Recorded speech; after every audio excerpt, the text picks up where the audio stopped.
Welcome to the Bridging the Gap podcast, where our mission is to encourage, equip, and empower every woman on her faith journey with Jesus Christ.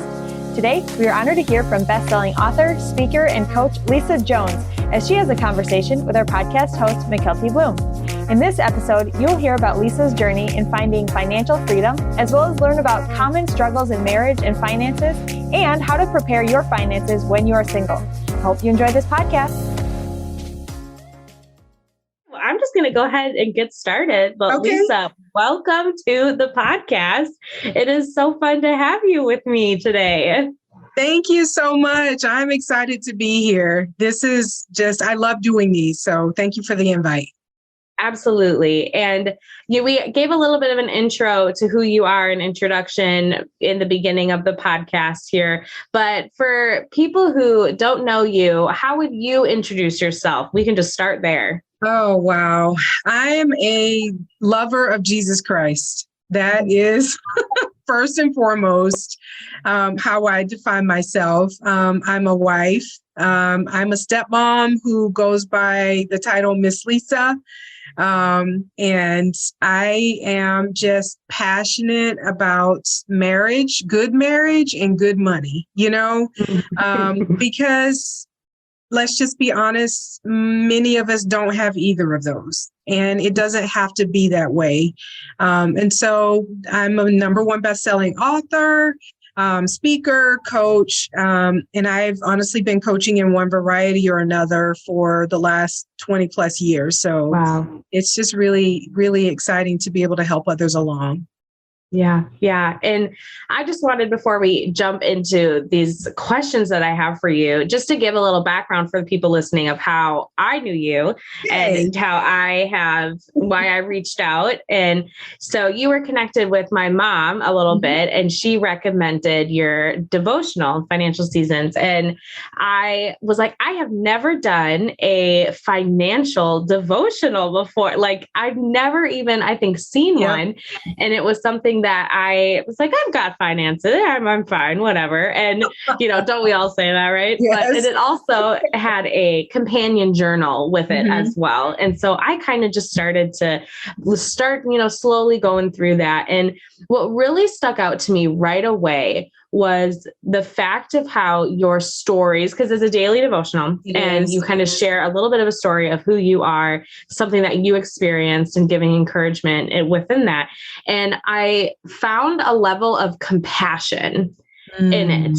And I was thinking of what word it was all day today as I was prepping for this, of what it was. It was this level of compassion and empathy you had for people who have also made financial mistakes and who struggle with budgeting and who get it right, but then immediately mess up again in the future.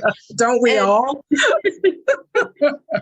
Just for me, what was so captivating by that is because so many other financial coaches I've listened to or people, there hasn't been that level of empathy, and it's, well, you just do it, just do it. And it's hard. We're humans. We have desires where I really want to go to that Hawaii trip with my friends, or I want that coat that I've been saving up for, something along those lines. And so that was something that just really stuck out to me. And I started going through it. And in just this last year, I think so many people have experienced financial hardships just coming out of COVID. People lost their jobs. You have to rebudget, refinance, redo things. And so for me, it was such a good tool to utilize for reflection and encouragement and just, practical advice. And so that is why I reached out to you and said, hey, I would love to have you on the podcast and to talk about this, because I think so many people could also really benefit in this. And we're going to talk a lot about marriage today and finances, but it also relates so much to single people or people who are single wanting to be married, planning for the future. Absolutely. Yeah. And I was 43 when I got married, Mykelti. So, and that was my first time getting married. So, and I don't, I say that we've been married. This is year, 11? And so I am very mindful of the single person because most of my adult life was spent as a single person. So I'm always thinking about that single person. So yeah, we're going to talk today a lot about marriage, but every single principle that's in Financial Seasons, and all of our coaching is designed for anyone, not just a couple. Yeah, absolutely. So I just wanted to give that history for the people listening of, what it was that really drew me to this devotional. But what inspired you to write it? Kind of going back from the beginning, what made you really want to dig into your finances, to figure this out, and to become a financial coach? I didn't want to. I came into this kicking and screaming all the way. Oh my gosh. So the first thing was there's actually a day in the devotional. I don't remember what day it is. It's before day 50. Actually, no, it's right around between 50 and 60 because Keith shows up, my husband shows up in the devotional on day 50. And so between day 50 and 60, he and I are having a conversation about who's going to be the primary manager of the money. And I just knew that my husband was going to manage the money. And I prayed for a husband who prayed, and that bit me because he prayed and he felt the Lord leading him to the decision that I should be the one to manage the money. And I was terrified. And I realize now, hindsight is always 20/20, but I realize now that I needed to be the one to be the primary budgeteer because of my fear of money and my fear of, doing it wrong. And I had so many just anxieties around money. And so add to that all of the debt and all of the medical bills and all of the just life that we had to experience as a new couple, blended family, 19 lines of payments going out the first month that we got married, all of that stuff. And I was overwhelmed. And I looked for a devotional about money and I couldn't find one. And the Lord just said, I need you to write it. And I didn't want to do that because I didn't want to put my dirty financial laundry out on paper for people to critique and, judge me. We are such a judgmental society, but I just knew he was calling me to this work. And I did not want to be disobedient more than I didn't want to be anything else. So Financial Seasons was written as therapy for me because we were so deep in the midst of our debt when I started writing. But it truly was an assignment from the Lord because there's no way I would have done it if he had not called me to do it. And I'd never written anything. So other than my journal entries. So this was not, on my bucket list was never be a writer, be an author. That was never my desire or my intent. So this truly was an assignment that I had to fulfill. Truly. I love that. I love that. And I'm so glad you did.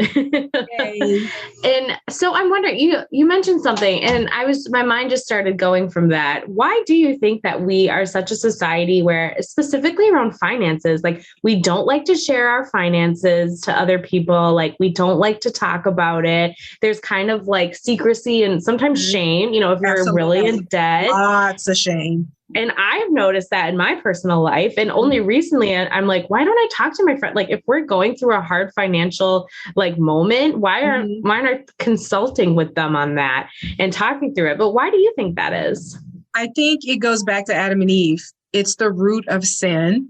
And, sex and money have always had such really harsh connotations. I remember a friend many, many years ago, decades ago. She was a virgin when she got married, but she had a hard time then becoming sexually excited because she had worked so hard to not be sexually excited, and that was a really hard season for her. And I think for us, there's so much have and have nots around money. And, those who are very comfortable with money, they don't even think about it.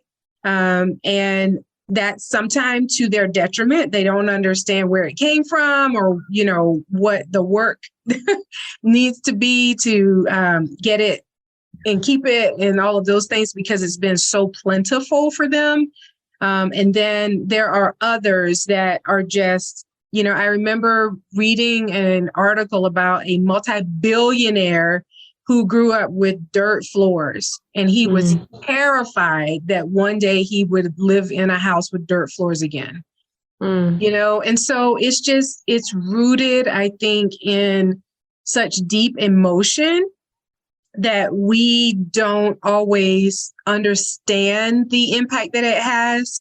And we don't even realize that there's work to be done with it, And so I just feel like for most of us, the shame, the secrecy, all of those things come from the fact that we aren't comfortable with it, and we don't understand it, and we don't know what to do with it. It's not, think about it. We don't teach personal finance in our school systems, not to a great degree, right? So it's not what we should be. Right. It's not something that has a healthy mindset around it in our communities.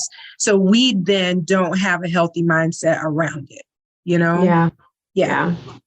And then when you already have complications or conflicting feelings, then it's like, hey, how about you get married and both of you put that together and try to figure it out. And that adds my gosh. How do you feel that finances impacts marriage? I know that's such a loaded question, but what are your initial thoughts about that? So I want to set up that response by stating again that I am a Christian, and I've been struggling with this framework probably most of the last year. Let's do that. Okay. And I've heard this disclaimer many times, and I've begun to use this disclaimer in my own coaching. When Keith and I are coaching couples, when I'm posting on social media, things of that nature.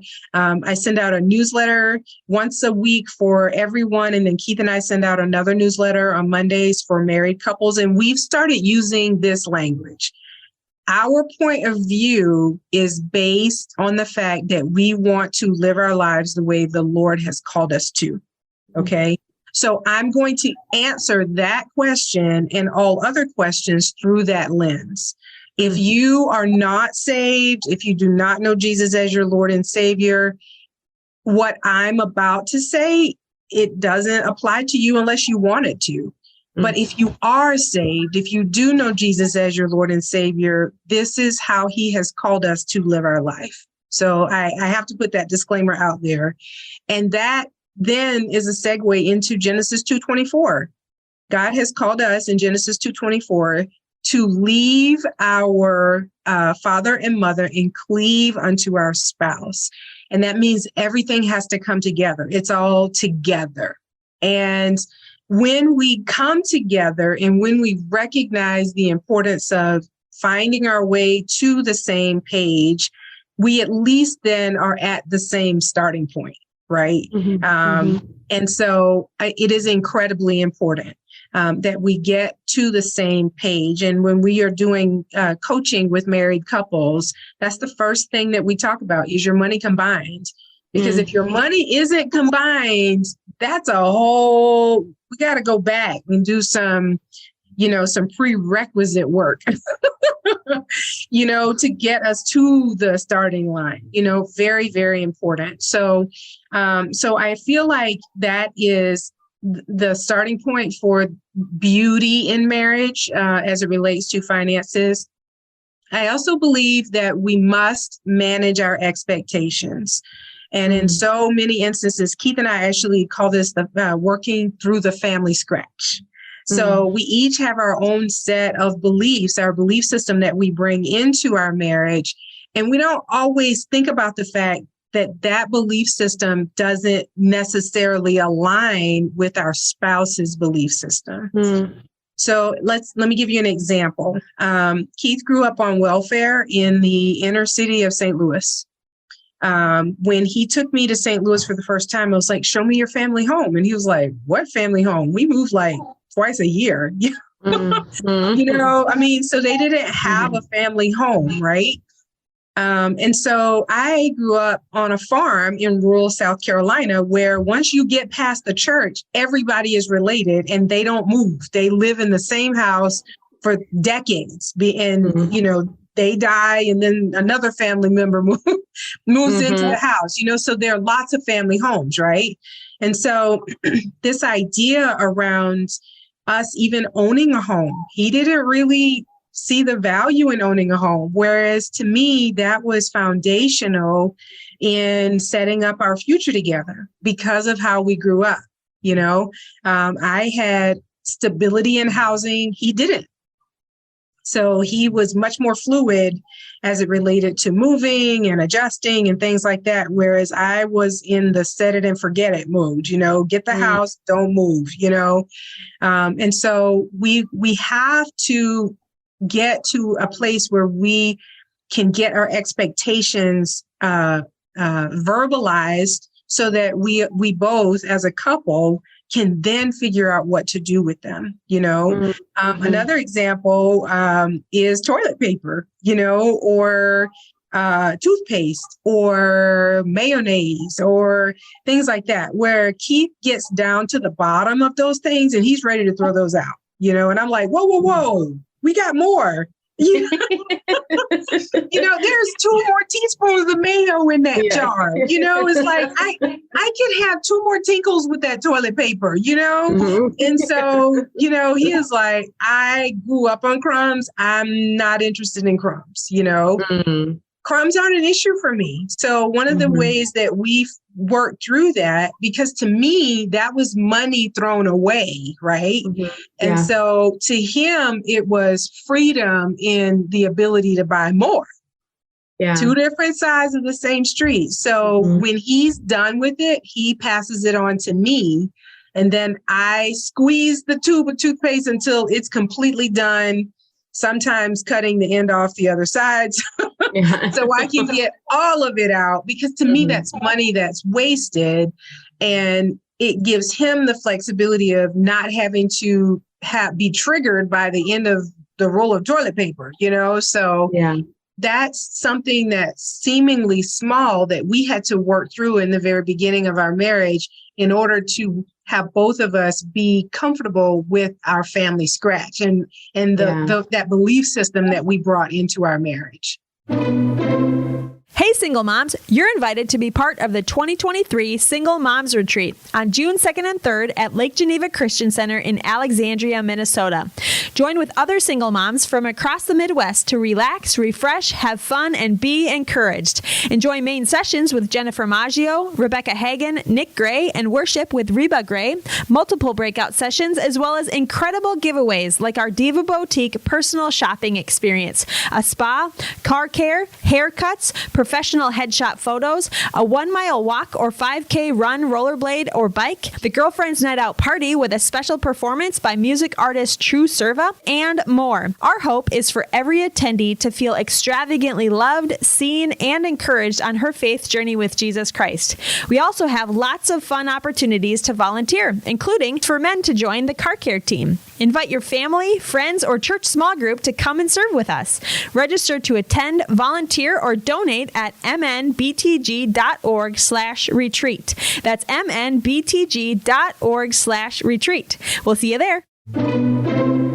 I appreciate all those examples because I think a lot of people are listening and can relate to that. Of you're bringing 2 different ways of doing things, Absolutely. 2 different values, and merging them together. I know when my husband and I got married, and still to this day, I'm like you. I do not like wasting anything. Like I don't know where it comes from or anything like that, but I don't like wasting it. And he won't even do leftovers. Like he would leave a whole meal just like, man, I don't want to eat it. I'm not going to. And for me, a value that I brought is I meal plan and I grocery shop based on what we have that we have to use up. And so it was just this weird, I don't know, thing that we had going on. But I think that there's a lot of areas, different areas that couples can fight over, for lack of a better word, with money. And I think for me and my husband, and what I've heard from a lot of other of our couple friends, it's, those maybe initial stages of marriage where you're like, okay, I'm realizing you're a spender, I'm a saver. Absolutely. I realizing that you maybe see more money and putting it into stocks when I'm like, wait, but we need it right now, and all of it. So I'm just curious, in your experience in coaching these couples, what are common tension points that you have seen for a majority of couples that are pretty common? All of those that you just mentioned. Eating out is another one. And this need to be entertained. I don't want to give up my entertainment. And that could be eating out with friends for lunch. Your separate entertainment, we see a lot of golfers. We had one couple where she was a little bit more vain than I had ever experienced, I'm just going to say, and she was not interested in giving up her Botox injections, and so, we try not to judge, but at the end of the day, what we tell couples is this is not the budget for Keith and Lisa. This is the budget for Mr. and Mrs. coaching couple, Yeah. So you guys have to figure out what that is and just recognize that there is a finite amount of money. So what we do is we help you to identify all of the things that need to be budgeted, things you may not be thinking of, helping you wrap your mind around things that are coming in the future, things of that nature. And then we encourage you to figure out the rest of it based on a finite number. And one of the ways that we did that, even when we were deeply in debt, because my husband had this savior complex where he wanted to be able to be there for all of his family members when they were in dire straits. And I'm like, dude, we got 19 lines of payments going out and you want to pay somebody else's bills? But we put it in the budget. We actually created a line item because it was something he was so passionate about. And so we put it in the budget, and the way we set it up was once this amount is gone, it's gone.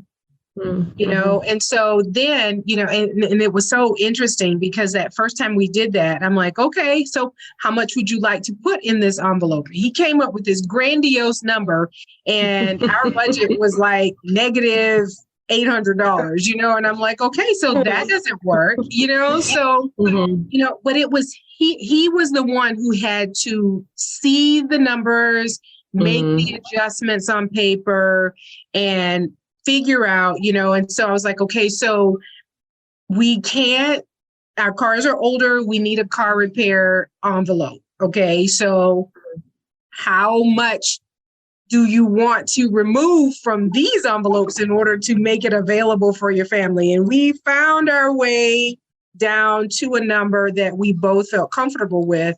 But that first conversation literally took like 45 minutes to get to that number. But it gave him an opportunity to do the things that he felt he had to do. And it still protected the integrity of the budget. So whatever that thing is, we coached a couple a few months ago. Actually, it was about a year ago now. And he was big into pool. So he played pool tournaments and things of that nature. And she was a stay-at-home mom, and she didn't want to, she was doing the budget. And so she saw all the numbers, and she didn't want any fun money whatsoever because she felt like he had too much fun money, and the number, their budget was just really, really tight. So she was like, you know what? I'm just going to not do any fun money. And we're like, no, that doesn't work, because you're going to end up bitter towards him because he's having fun. And you're not, and you're going to feel like the adult, and you're going to think he's the child. And so that's not going to work. And so he bristled at that a little bit, because in order for her to get fun money, he had to cut down his pool from 3 nights a week to 1 night a week. Yikes. Yikes. But that was the only way to, and then they had to figure out and so we just sat there and helped them figure out what the conversation needed to be, but what the solution was something that they had to come to terms with. Yeah. I like that because I feel like that's a huge thing with budgeting is people all of a sudden think of this like scarcity mindset. Absolutely. Okay, we can't do anything we wanted to do. We have to cut out entertainment fund. And it's not necessarily cutting everything out, but it's redirecting, like you said. Absolutely. Like, okay, how do we just redirect this? And if that's something your husband was passionate about is having money to help, then okay, we're going to still do that. But then we got to figure out a realistic way to do it. I think that's a great mindset to have. Yeah. And we call that working through the spirit of lack. Okay. And so, it's a real thing for us because we had to do it. And we've helped countless couples and individuals do the same thing. Our daughter, I love this story. This was just a couple of years ago. And we had gone to Dallas for a weekend. So she was in college. She flew in to join us. So we hadn't seen her in a while. And so it was July. And I looked down and she had on these gorgeous pair of sandals. And I'm like, oh my gosh, those are pretty. And she was like, oh, I saved for months. I picked out exactly what I wanted. She was like, they are expensive. I'm like, I can tell they are expensive, And she said, but I just saved and I knew I would wear them for years and years to come. And I just felt like, what a great example of what budgeting should be like. She didn't waste her money on McDonald's, right? She wanted the meal, the fine dining experience with table linens, and crystal goblets, So it doesn't have to be this scarcity mentality. It really is about this is what I can do, not this is what I can't do. And when we shift that perspective, it really does change how we approach what we do with our money. Yeah. Yeah. It just seems like you have to have so much communication and honesty Absolutely to power through it. And someone like me who is like, I will avoid conflict if, to all, to every avenue I can. I don't want to do it. And so much of the first few years of marriage, it was seeing things. I'm like, I don't like this. We should be doing this, but I'm not going to say anything. And I think other people could probably relate because you're like, I don't want to have a fight. I don't want to tell them how they can spend their money. And for someone like me, who I am also, stay-at-home mom, I'm not making money. And so it's like, you are making money. You are making money. You are making, that is huge, Mykelti. It is huge. Because if you didn't do what you did, you would have to pay someone to do it to the tune of somewhere between $40,000 and $80,000. That's the value that you're bringing to your family. That's $40,000 to $80,000 worth of value is what you're bringing to your family. And I'm just going to say, if you don't have life insurance on Mykelti in the amount of $40,000 to $80,000, you need to get that immediately. I've never heard that perspective of, because you have to pay for childcare. Absolutely. You have to do all of these things. And someone who cleans and someone who runs errands. I read an article a couple of months ago, and there are two doctors in Kansas City, actually. It was a national article, but it happened to take place in Kansas City. And they had a house manager. And they paid her $50,000 a year to manage the house. And she didn't babysit. She just managed the house. Wow.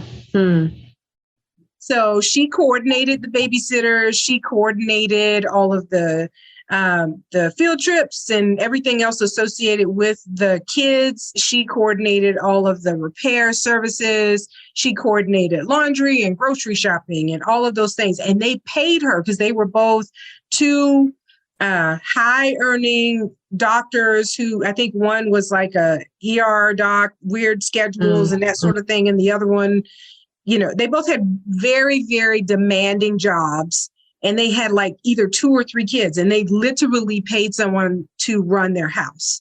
Wow. So the value of you as a stay-at-home mom is no less than $40,000 a year. That's the value that you bring to your family. That's a very freeing concept. Absolutely. That I think, and I hope that women who are listening who might struggle with that absolutely can take away, because things that I've heard and have experienced, it's that the frustration, or more so fear of, okay, well, you go to work, you bring actual money and income home, and I don't. So it doesn't feel in a lot of ways like it's your money. But if you go back to the concept of your money is supposed to be combined. Absolutely. Yeah. Absolutely. So so we have all of our accounts are combined. Okay. Mm-hmm. And all of our money goes into all of the accounts. Okay. Mm-hmm. So it's not, we don't do this yours, mine, and our thing. That is the world's way of approaching marital money. Okay. Mm-hmm. Everything goes in. We both have eyes in. Financial infidelity is a real deal. And when you start hiding things from your spouse, if you have accounts that are open that your spouse doesn't know about, if you're making purchases that they don't know about, if you are, changing the address on deliveries, and all of that is financial infidelity, and it erodes trust in your marriage faster than anything other than physical infidelity, and so that's a real deal. So if we look at it through the lens of this is how Genesis 2:24, everything that we do goes into one bucket. So your work inside of the house and your husband's work outside of the house go into the same bucket. It's all included. So he's not bringing in his money. He's bringing in your money.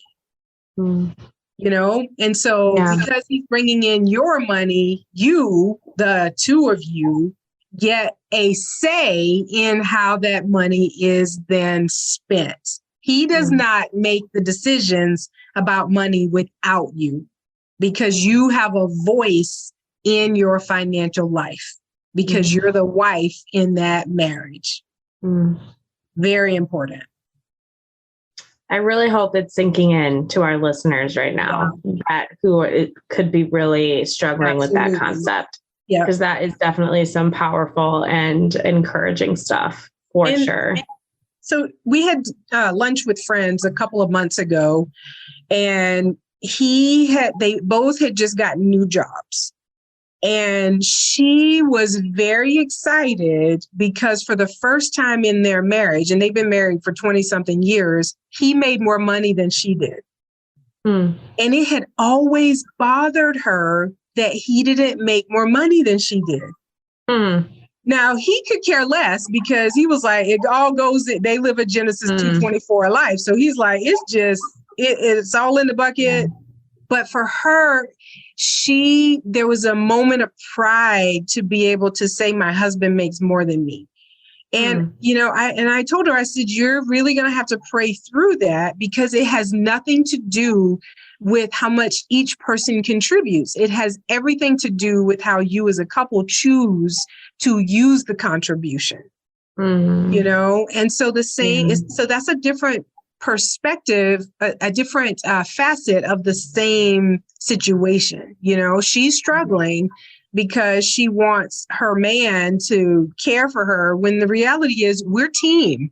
This is Team Jones, your Team Blum, we're team, and there is no I in team. We work together. One of the things that we tell our couples all the time is marriage is the most selfless thing that you will ever do. Yeah. Oh, yeah. So we are in this together. Truly we are. Yeah. And for the guys out there, if Keith were sitting next to me, your manhood is not in jeopardy if your wife makes more than you. Your manhood is not in jeopardy because you choose to have a partner. It you are loving your wife as Christ loves the church by having this dialogue with her, the way God called us to as Christian couples. Yeah. Oh, I love that. And what does it mean to have financial synergy with each other? I love that. So when we teach about synergy and we have a whole module on synergy in our Fight for Your Marriage masterclass. And so Keith always says game recognized game. We can spot things in the couples that we coach because we've done it ourselves. We have maybe work to limit that mindset in our own marriage, things of that nature. And so Keith, I'm his second wife. I mentioned that we're a blended family. And so he wasn't sour on marriage. He wanted to get married again. He and his first wife did not manage their money together. But that didn't work, so he was open to doing things differently. As I mentioned earlier, I was 43 when we got married. So I had been single my entire life. And I brought that single-mindedness into our marriage, and that was tough. So it was really difficult for me to not be single-minded. And we like to teach when you don't have synergy, you're roommates. You coexist, but you have your money, he has his money, you do your thing, he does his thing.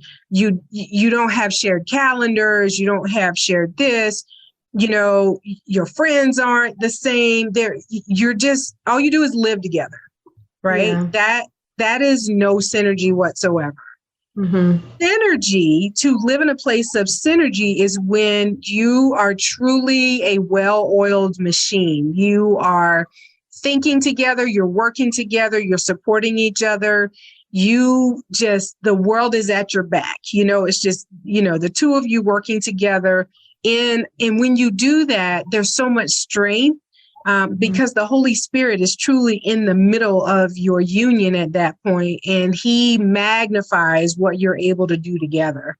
Yeah. And so we call that 1 + 1 = 10. You're over the board, and so you can't sustain it long term if you don't continue to work at it, So synergy is truly removing that single-mindedness and replacing it with this team mentality, but not just any team. You and me, I got you, babe. It's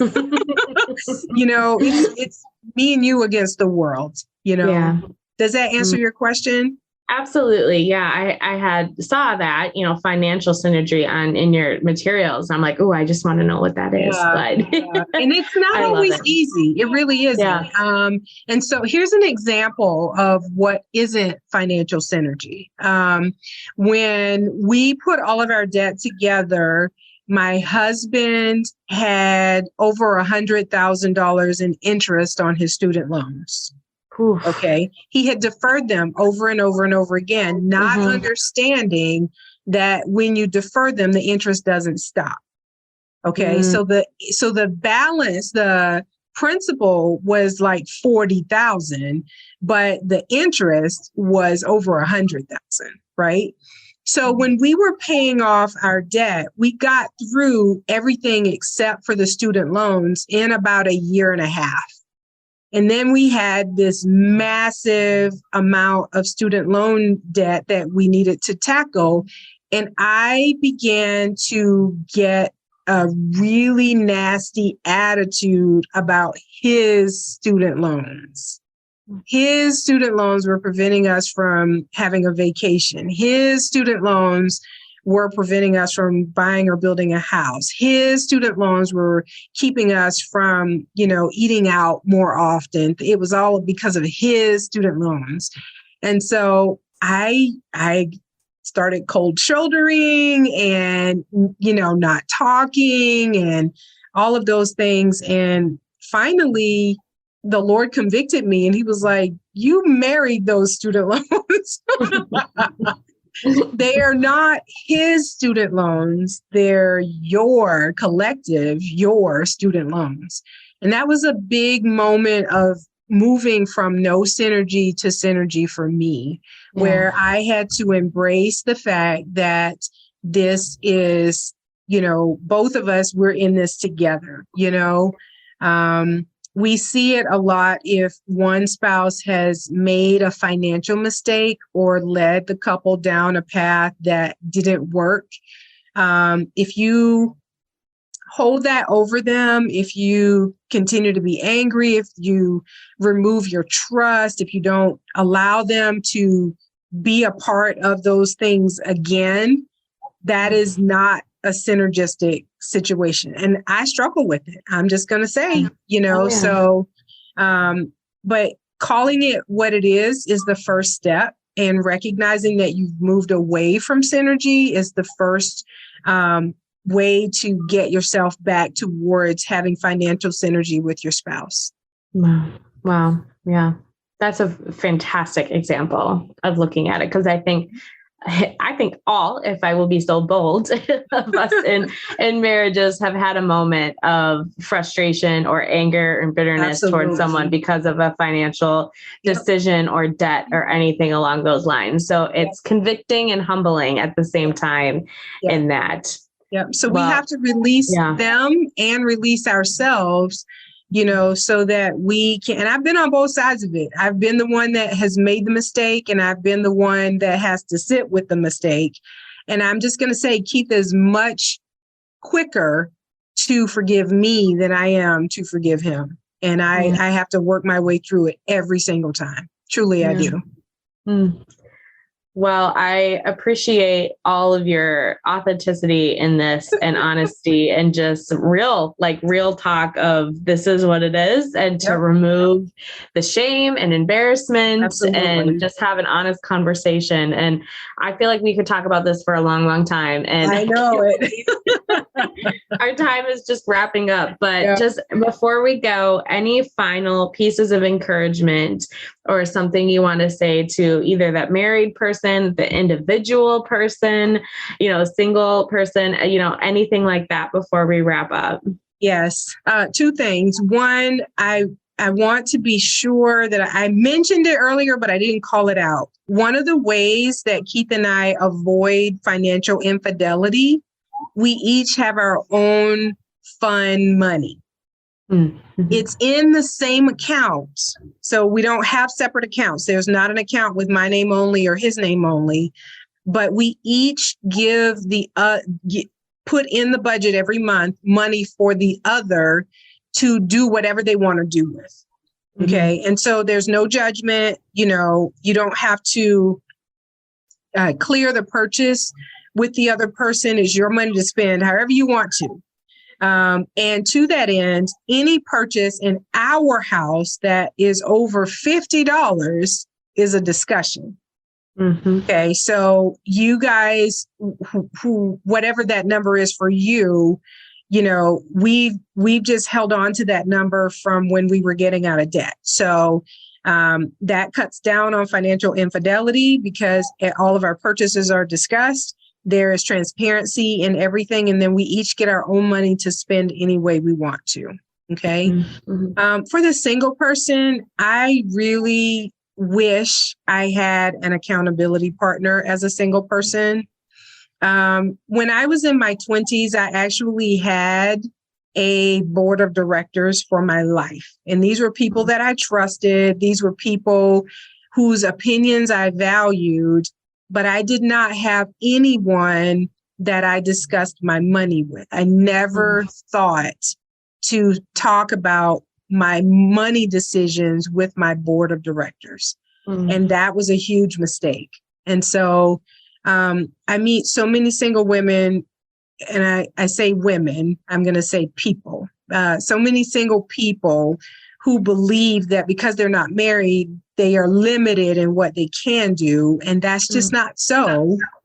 And so I believe that when we choose to put ourselves in a system, regardless of who we are, we have the opportunity to do so much more and get so much more because there's a process associated with it. So that's what I would say to that single person is have an accountability person and put yourself into a financial system. Yeah. Yeah. Great advice. Those are great words to end with. So how can people get connected to you and your course and all your fantastic material? Absolutely. Well, I created a 25% off discount for Bridging the Gap. So if you go to fightforyourmarriage.com at checkout, if you use Bridging the Gap, no spaces, you'll get 25% off through June 30th because I wanted people to have time to save for it.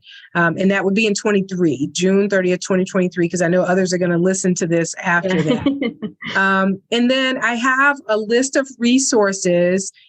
So if you go to lisayjones.com/bridging the gap, I put together a list of top blog posts and free tools that we give away to lots of people all the time. Links to the book will be in there as well.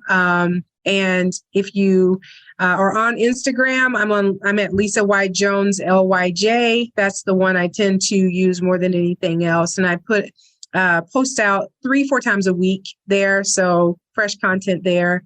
And then in that resource guide, if you want to join the newsletters, you can just email me from there, lisa@lisayjones.com, and let me know that you want to be a part of the newsletter. So yeah. Yay. Great.